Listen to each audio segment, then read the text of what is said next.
Je m'appelle Camille, j'ai 34 ans et je suis gestionnaire de planning dans une clinique pédiatrique, ce qui signifie que je vis au milieu des tableurs et que je sais exactement quels médecins ont toujours 20 minutes de retard, et je suis la mère célibataire de Léo, un garçon de 12 ans qui collectionne les tournevis miniatures et les anecdotes sur les trains de la SNCF.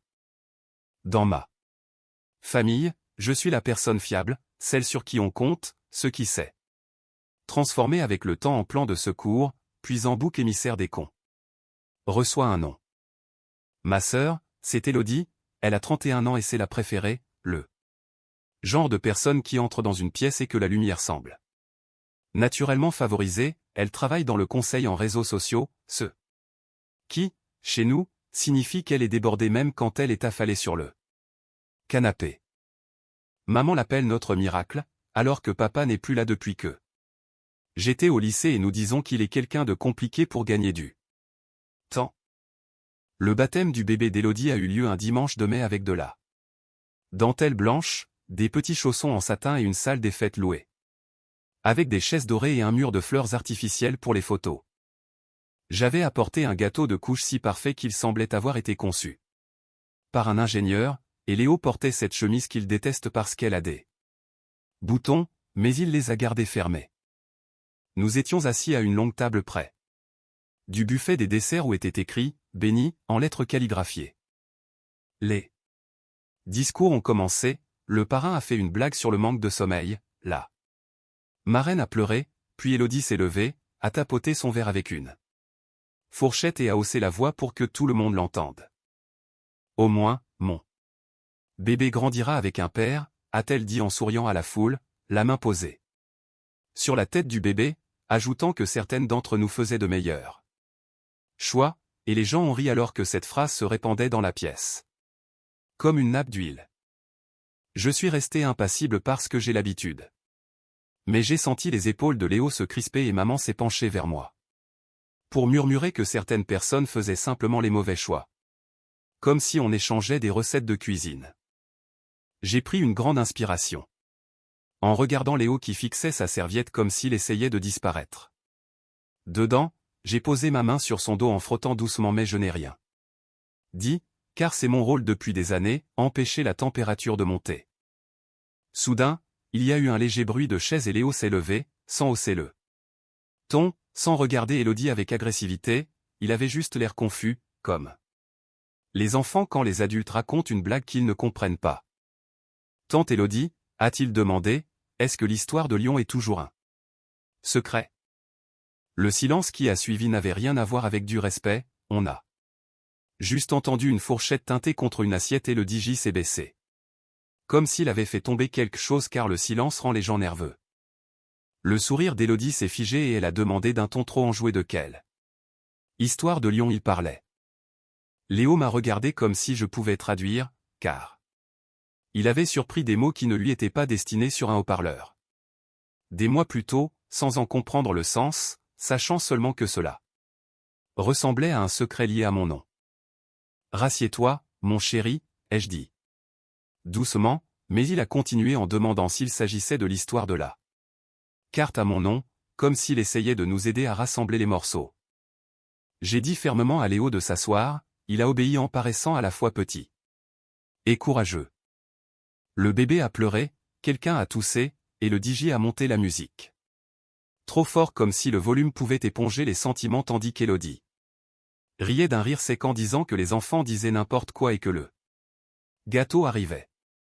Les gens se sont détendus, mais sous la table, maman m'a pincé le bras assez fort pour me laisser un souvenir en sifflant pour savoir ce que je lui avais raconté. Je ne lui ai rien dit, ai-je répondu sans regarder ni ma sœur ni ma mère, fixant seulement Léo en hochant la tête pour lui signifier que nous étions toujours dans un monde qui avait du sens. J'ai coupé une part de gâteau sans en sentir le goût, j'ai passé les assiettes, j'ai ajusté un nœud. J'ai joué la comédie, mais à l'intérieur, une ligne que je dessinais au crayon. Depuis des années venait d'être repassée à l'encre indélébile. Les gens pensent qu'une explosion est comme un volcan, soudaine et dramatique, mais c'est plutôt un évier qui déborde parce que le tuyau est bouché depuis des années. J'avais 19 ans quand Elodie a dit pour la première fois d'utiliser mon nom juste pour l'instant car elle emménageait avec un copain qui avait de grands projets mais pas de fiche de paie et EDF refusait d'ouvrir le compteur sans garantie. Elle avait promis de changer le nom un mois plus tard, maman avait acquiescé comme si c'était une idée généreuse, et j'avais accepté parce que j'avais un salaire et un besoin d'être utile. 2 mois plus tard, une facture est arrivée avec des pénalités de retard et Elodie a juré avoir posté le chèque, j'ai payé parce que je détestais l'idée d'avoir des dettes, mais le changement de nom n'a jamais eu lieu. À 22 ans, j'ai co-signé pour une voiture d'occasion pour 1 an parce qu'Elodie avait un travail qui devait devenir un CDI. Mais la voiture a tenu 2 ans et le travail seulement quelques mois, j'ai payé les 3 dernières échéances pour éviter les appels des créanciers et ma mère disait que j'étais une sœur formidable pendant qu'Elodie avait de la malchance. Quand je suis tombée enceinte de Léo à 21 ans, son père est venu à la première échographie et à 2 cours de préparation, puis il est parti en laissant une note d'excuse bidon disant qu'il n'était pas prêt. J'ai fait ce que font les femmes quand un plan s'écroule, j'en ai créé un nouveau, travaillant à la clinique le matin et dans un centre d'appel le soir, achetant des couches avec des bons de réduction. Et survivant grâce au café. Maman tenait Léo quand il était nouveau-né et disait que c'était pour ça que les filles devaient attendre, mais elle n'a jamais dit ça d'Élodie. Ma sœur a fini par déménager à Lyon pour l'amour ou le travail. Selon la version, et elle m'appelait seulement quand elle avait besoin d'utiliser mon compte Amazon Prime ou d'une petite avance financière. Un mardi, le téléphone de maman était sur haut-parleur pendant qu'elle coupait des oignons. Et Elodie parlait vite, disant qu'elle avait mis mon nom pour un abonnement. Parce que j'avais de meilleures offres. J'ai demandé sur quoi elle avait mis mon nom et elle a répondu évasivement qu'il s'agissait d'une carte de magasin ou de frais médicaux, me disant de ne pas m'inquiéter alors que je savais déjà que les huissiers allaient s'en mêler. J'ai exigé qu'elle retire mon nom, elle a cligné de la langue en me traitant d'alarmiste, mais 2 semaines plus tard, j'ai commencé à recevoir des appels de numéros inconnus venant de Lyon, des services de recouvrement réclamant de l'argent à une certaine Madame Harris. Mon nom dans la bouche d'étrangers. J'ai vérifié mes comptes et découvert des dettes pour l'électricité, des cartes de crédit et une clinique régionale, toutes ouvertes à mon nom avec une adresse dans une ville où je n'étais jamais allé, utilisant ma date de naissance et mon numéro de sécurité sociale. Mais son ancienne adresse email du lycée. Je suis resté sur mon canapé avec mes relevés, sentant cette oppression dans la poitrine que l'on ressent quand on manque de fer. Tomber quelque chose de précieux. J'ai rappelé Elodie pour lui dire de retirer mon nom, elle a promis de le faire dès que son nouveau job serait confirmé en me suppliant de ne pas être cruel, ce mot qui, dans ma famille, sert de passe-partout. J'aurais pu porter plainte à ce moment-là, mais je ne l'ai pas fait car Léo avait 4 ans et j'avais déjà trop de factures à gérer, j'ai payé 2 soldes pour avoir la paix, me persuadant que je protégeais mon dossier bancaire et qu'Elodie me rembourserait. Elle m'a envoyé 25 € une fois avec un emoji cœur et un message disant qu'elle m'aimait. Les années ont passé. L'histoire de Lyon s'est calmée puis est revenue comme de la mauvaise herbe, et j'ai appris à gérer les créanciers, à geler mon crédit et à laisser ma carte bancaire à la maison quand j'allais chez maman parce qu'elle finissait toujours par me demander de payer une facture d'eau ou le loyer d'Elodie, juste 7 fois. Pendant ce temps, mon fils grandissait, apprenant que certains dîners étaient bruyants et d'autres silencieux, apprenant à lire mon visage pour savoir comment se comporter. Quand Elodie est tombée enceinte, la famille est passée en mode production intensive pour la baby shower et les listes de naissance, avec un groupe de discussion nommé « Bébé Miracle » qui faisait vibrer mon téléphone comme une alarme incendie. J'ai acheté le siège auto pour la sécurité et un mois de couche, mais quand maman a demandé que je paie la caution de 600 € pour la salle du baptême car Elodie avait dépassé son budget, j'ai dit non. Maman m'a traité de mesquine, mais j'ai ignoré les messages et j'ai fait un croque-monsieur à Léo qui m'appelle « Capitaine Budget ». Comme si c'était un super-héros. Élodie a finalement contourné mon refus en utilisant une carte que maman avait enregistrée sur son compte Amazon, une carte qui était la mienne car j'avais un jour partagé mon compte pour les frais de port gratuit. J'ai découvert le prélèvement le lendemain, j'ai pris 3 grandes inspirations, je suis allé chez maman, j'ai ouvert son ordinateur, j'ai supprimé mes informations de partout et j'ai dit, c'est fini. Elle m'a trouvé dramatique et froide, mais en partant, j'ai éteint le chauffage parce que j'étais d'humeur rancunière. Le baptême a été comme tous nos événements familiaux, beaux, chers et calculés pour me faire sentir comme un distributeur automatique de billets, mais cette fois, mon fils était là et il n'a pas aimé l'ambiance.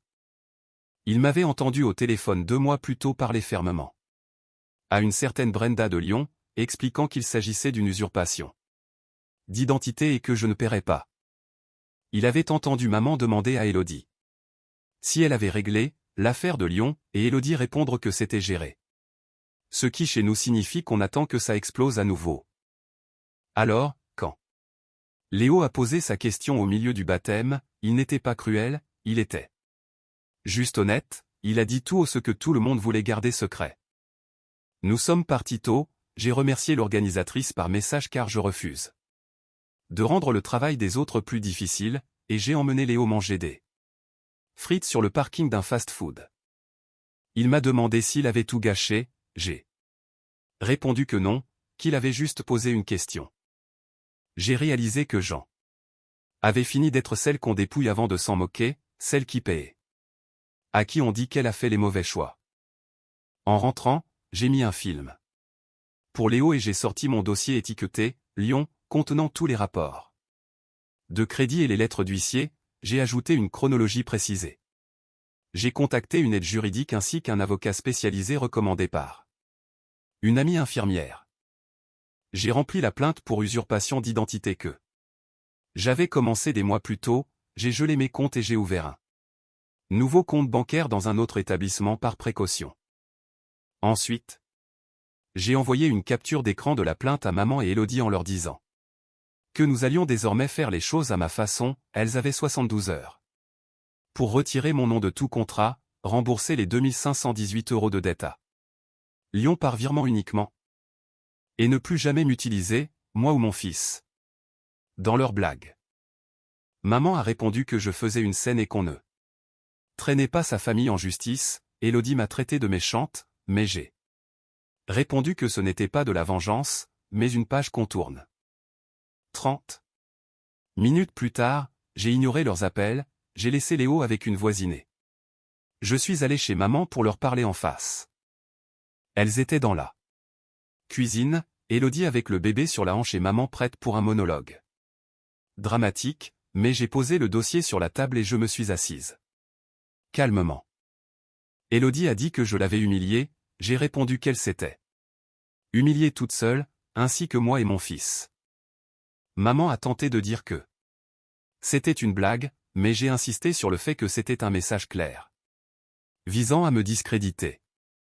J'ai fait glisser les preuves de l'usurpation d'identité sur la table en rappelant que j'étais moi aussi une mère célibataire, avec des factures à payer, mais que je n'avais jamais volé personne pour m'en sortir. Maman a crié que nous étions une famille, et j'ai répondu que c'était justement pour rester une famille l'année prochaine que je fixais ces règles. Soit elle payait et régularisait tout d'ici lundi, soit je laissais l'État s'occuper du dossier. Élodie a ricané sur la somme demandée, mais je suis resté ferme. Je suis parti sans les serrer dans mes bras car les conséquences ne sont pas des câlins. Le lendemain, j'avais 47 appels manqués, mais je n'ai pas répondu, j'ai emmené Léo à l'école et je suis allé travailler. À midi, mon avocate m'a appelé, elle m'a dit que l'usurpation d'identité restait un vol. Même en famille, et qu'on ne possède pas le silence des gens sur son propre comportement. J'ai suivi tous ses conseils, sécurisant même le dossier de Léo. Pour l'avenir. À 15h12, Élodie m'a envoyé un message me traitant de malade mentale, suivi d'un message de maman rappelant qu'elle m'avait élevé, mais J'ai souri en recevant un appel d'un service de vérification d'identité, car c'était enfin une porte que je pouvais fermer. Le soir, le groupe familial a explosé de questions, mais j'ai simplement répondu que nous en reparlerions quand le virement serait arrivé. La mise en demeure de mon avocate est partie le lendemain, réclamant les 2518 € pour le lundi à 17 h. Maman est venue chez moi avec un plat de cuisine en guise d'excuse, m'accusant de détruire la famille. Pour quelques centimes, mais je lui ai rappelé que c'était justement l'accumulation de ces centimes qui nous avait menés là. Elle a murmuré que nous n'aurions pas dû dire ce que nous avons dit au baptême, j'ai acquiescé.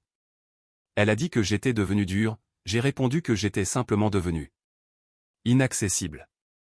Le samedi, Léo m'a demandé s'il était en colère contre lui, je l'ai rassuré en lui expliquant que dire la vérité dans une pièce qui survit grâce au secret, c'est comme ouvrir une fenêtre en plein hiver, ça donne froid aux gens. Nous avons instauré de nouvelles règles à la maison, pas de secret appartenant aux autres, pas d'argent sans reçu, pas de blague qui blesse. Lundi à 16h51, j'ai reçu un premier virement de 1000 € avec la mention « Pour l'amour », puis à 16h59, le reste sans commentaire. Mon avocate a confirmé la réception et nous avons passé des appels pour confirmer le retrait de mon nom de tous les comptes d'Élodie, c'était fastidieux mais jubilatoire. Le contre-coup n'a pas cessé, Élodie a posté des messages critiques sur les réseaux sociaux sur les gens qui utilisent les limites comme des armes, et maman m'a envoyé des articles sur le pardon, mais j'ai ignoré tout cela. Le plus important, c'était le calme retrouvé, Léo qui dormait mieux et moi qui cuisinais sans avoir à calculer 10 budgets en même temps. Un mois plus tard, j'ai archivé le dossier familial sur mon ordinateur, ce qui m'a donné l'impression de pouvoir enfin respirer. Cela fait 7 semaines maintenant, les photos du baptême sont en ligne, tout le monde y est beau et les discours insultants ont été gommés. Car c'est ainsi que ma famille fonctionne, elle édite l'histoire jusqu'à ce que les bords soient lisses, mais moi je n'ai pas besoin d'éditer la mienne. J'ai collé une petite liste dans mon placard de cuisine, je n'envoie pas d'argent que je ne peux pas me permettre de perdre, je ne mets pas mon nom là où je n'habite pas. Je n'explique pas les mathématiques à ceux qui préfèrent la magie. Et je n'accepte pas d'être traité de cruel quand je dis non. Ce n'est pas de la vengeance, c'est une fin nécessaire, comme le clic d'une serrure qui s'ajuste. Enfin. Aujourd'hui, maman et moi parlons de choses neutres, du temps ou du chien. Du voisin, et desquels commence à parler d'Élodie, je raccroche poliment et je ne me sens pas coupable. Léo continue de construire ses maquettes avec patience et appelle cela sa propre conclusion, parce qu'il a de l'humour. Si vous voulez une morale, elle est simple, l'amour n'est pas un droit d'accès illimité, l'aide est un cadeau et non une facture, et on ne construit pas une famille sur des mensonges et des dettes. Mon dossier de Lyon prend la poussière sur une étagère et j'espère qu'il y restera, je ne peux pas contrôler l'avenir de ma nièce mais je peux contrôler ma porte. Ce n'est pas de la vengeance, c'est une page qui se tourne, et tout va bien.